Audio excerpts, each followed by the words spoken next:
les decía yo hace unos días a otros amigos vuestros y míos que hay un teléfono directo entre las dos grandes potencias del mundo, entre Rusia y Estados Unidos. Dicen que así evitan conflictos. Pero que nosotros nos olvidamos de que tenemos un teléfono más directo con el Señor. Y que el Señor está pegado al teléfono, está guardándonos. No nos hace esperar. En cuanto nos ponemos en su presencia, Él nos escucha. Y pues a la oración todos los días. Hacer un ratito de oración. Por lo menos oración vocal. Y mejor oración mental. La oración mental no es repetir palabras. Palabras determinadas y concretas. La oración vocal es muy buena, pero en la oración mental dejáis de ser personas que hablan en el anonimato.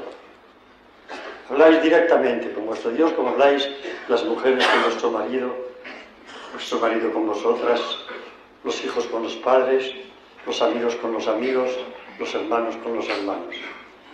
Y tenemos la seguridad que el Señor nos escucha y que nos quiere. Que además está decidido a darnos no solo la felicidad eterna, sino la terrena en la medida de lo posible. Aquí en la tierra la felicidad no puede ser completa. Vienen contradicciones que muchas veces nosotros agigantamos. Viene la enfermedad, viene el desánimo, viene el cansancio, pero podemos ser felices a pesar de esto, con una felicidad relativa. Que aquí abajo no está el cielo,